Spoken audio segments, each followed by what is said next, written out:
Jai Hind दोस्तों, and I welcome you all to the sixth audio revision of this podcast series of income tax for May and November 2024। और आज का topic है residential status of an individual, जिसमें हम top to bottom उनकी basic condition, special cases where a basic condition does not apply and additional conditions सब कुछ revise करेंगे। तो I would want each and every one of you to be super duper attentive for the next 10 to 12 minutes, जब तक मैं आप लोगों की मदद कर रहा हूं in revision of residential status of an individual. तो एक इंसान, एक इंडिविजुअल रेसिडेंट तब बनता है जब वो दो बेसिक कंडीशंस जो सेक्शन 6(1) में लिस्टेड है, अगर उनमें से कोई भी एक कंडीशन सेटिस्फाई कर दे। पहली कंडीशन 182 डेज और मोर ड्यूरिंग द प्रीवियस ईयर। हमारे लिए प्रीवियस ईयर जो मैटर करता है that is 2023-24।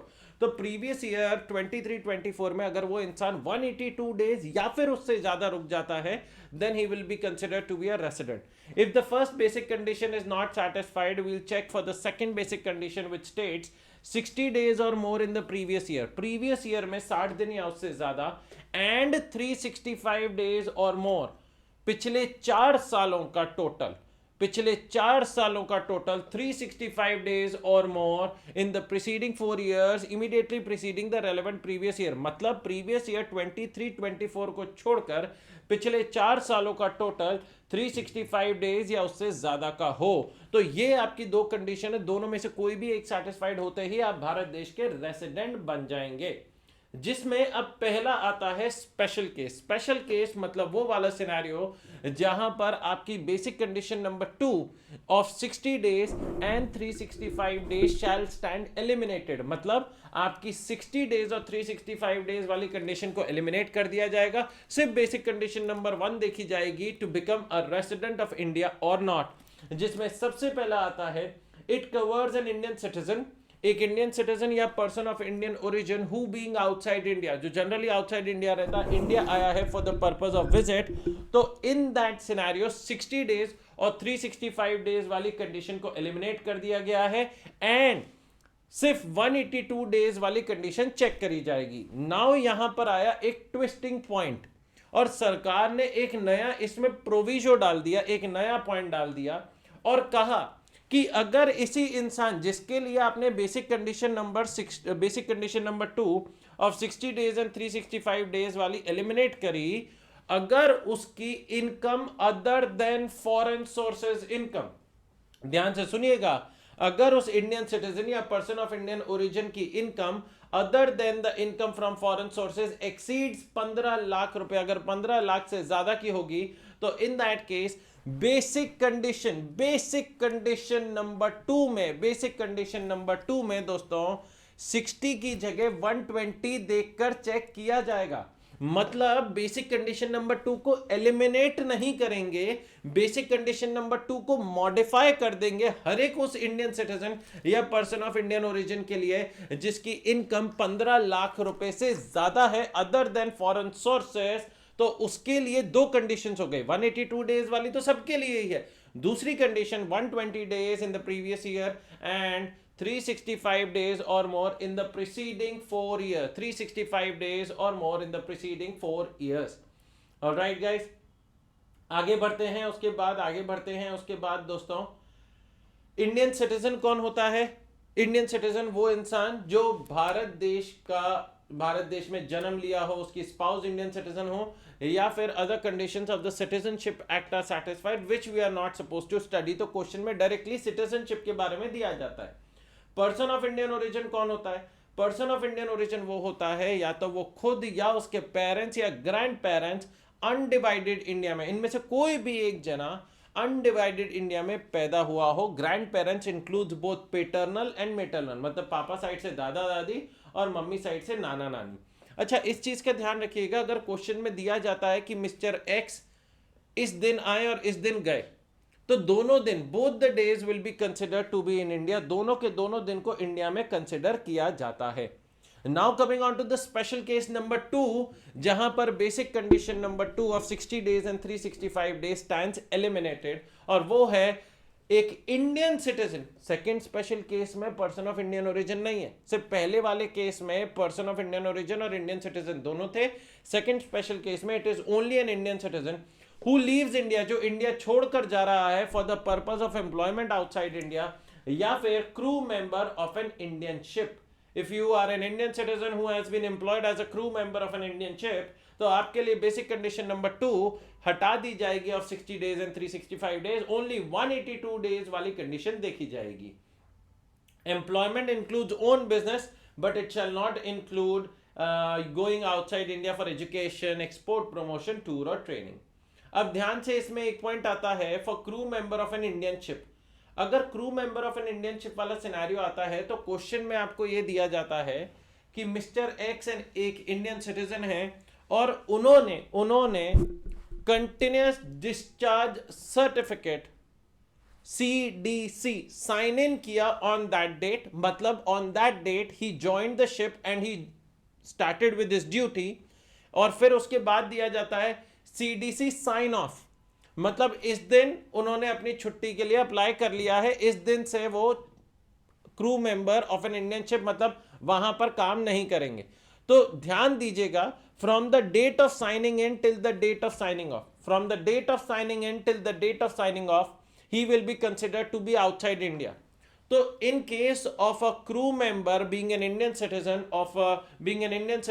and crew member of an Indian ship, उसमें थोड़ी सी कैलकुलेशन रिवर्स होती है। रिवर्स मतलब नॉर्मली अपन कैसे कैलकुलेट निकालते हैं कि कितने दिन आप हिंदुस्तान में रहे, लेकिन इस केस में थोड़ा सा उल्टा करना होगा। हमें total number of days in a year, जो कि ये वाला लीप ईयर है, तो 366 माइनस सीडीसी की डेट से साइन ऑफ किया हुआ, सीडीसी की डेट से साइन इन किया हुआ till the date of sign off, मतलब यहां पर उल्टी कैलकुलेशन होती है कि वो कितने दिन वो बाहर रहा, वो कैलकुलेट करते हैं और वो माइनस करने के बाद पता लगाते हैं कि वो कितने दिन हिंदुस्तान में रहा।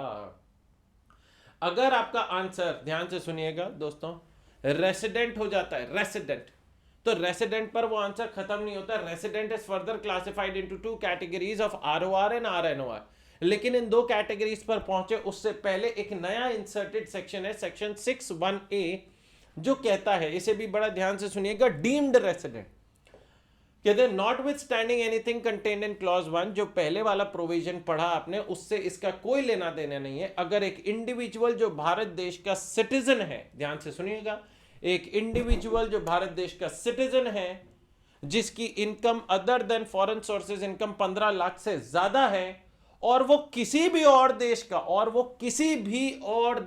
का रेसिडेंट नहीं है, तो उसे भारत देश का डीम्ड रेसिडेंट मान लिया जाए।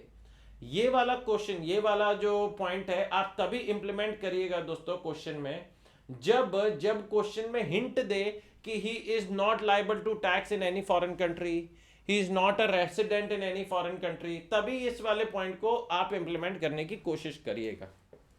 नेक्स्ट सिनेरियो, जब आप रेसिडेंट बन जाते हैं तो resident is further classified into 2 categories, ROR and RNOR. ROR कौन होता है दोस्तों? One who satisfies any of the basic condition and both the additional conditions. And RNOR कौन होता है? Resident but not ordinary resident कौन होता है? जो दोस्तों एक ना एक बेसिक कंडीशन तो सेटिस्फाई कर दे but not both the additional conditions, अब एडिशनल कंडीशंस क्या है? प्रीवियस ईयर को छोड़कर, प्रीवियस ईयर 23-24 को छोड़कर दोस्तों पिछले 10 सालों में 2 बार रेसिडेंट। प्रीवियस ईयर 23-24, इस साल तो हम रेसिडेंट हैं ही, लेकिन हम पिछले 10 सालों में कितनी बार रेसिडेंट थे? पिछले 10 सालों में अगर 2 बार भी, पिछले 10 सालों में अगर 2 बार भी रेसिडेंट हो गए, तो इन दैट सिनेरियो आपकी पहली additional condition will be satisfied and the second additional condition is पिछले 7 इयर्स में 730 डेज और मोर इन इंडिया। 7 साल में, प्रीवियस ईयर को छोड़ देना, 23-24 को छोड़ देना, उससे पिछले 7 सालों में आप 730 डेज और मोर थे या नहीं थे। अगर if both the additional conditions are satisfied you will be considered to be ROR. अगर दोनों में से एक कंडीशन सैटिस्फाई होती है या एक भी कंडीशन सैटिस्फाइड नहीं होती, then you will be considered to be RNOR. आगे का पॉइंट जरा ध्यान से सुनिएगा गाइस। 2 स्पेशल केसेस जो थे, या मैं ये बोलूं 2 अमेंडमेंट्स वाले पॉइंट जो आए थे दोस्तों, पहला 120 डेज और 365 डेज की वजह से अगर आप रेसिडेंट बने या आप डीम्ड रेसिडेंट बने, मैं रिपीट करता हूं, 120 डेज और इन 365 डेज की वजह से आप रेसिडेंट बने या आप दोस्तों रेसिडेंट बने by virtue of the newly inserted section 6 माने हैं, जहां डीम्ड रेसिडेंट माना गया, तो वहां आप मैंडेटरी RNOR बनते हो, वहां पर एडिशनल कंडीशंस चेक करने की जरूरत नहीं पड़ती। मतलब एक इंडिविजुअल जिसने basic condition number 1 of 182 days वाली सेटिस्फाई नहीं करी, बेसिक कंडीशन नंबर 2 में वो 120 और 365 डेज वाली अप्लाई होती थी क्योंकि उसकी income other than foreign sources income 15 lakh से ज्यादा थी, और उसने 120 वाली सेटिस्फाई कर दी, तो वो रेसिडेंट बन गया। अब इस रेसिडेंट को आगे ROR RNOR में चेक करने की जरूरत नहीं है, 120 वाला तो मैंडेटरी RNOR ही कहलाएगा, उसको ROR बनाने की कोशिश मत करिएगा। लाइकवाइज अगर कोई इंसान जो इंडियन सिटीजन है जिसकी income other than foreign sources income 15 lakh से ज्यादा है and he is not liable to tax in any other foreign country, तो वो भारत देश का, आप बोलते हो ना डीम्ड रेसिडेंट, करेक्ट, वो डीम्ड रेसिडेंट है, और वो डीम्ड रेसिडेंट डीम्ड RNOR है, उसको भी ROR और RNOR की कैटेगरी में तोलने या मोलने की जरूरत नहीं है। I hope you guys enjoyed this revision, guys. This brings us to the end of one of the most important topic of दोस्तों income tax residential status of an individual. बहुत बार पूछा गया है, आगे भी पूछा जाएगा guys. So do share your feedback if I could help you recall every provision of this point. Thank you and stay tuned for the next session.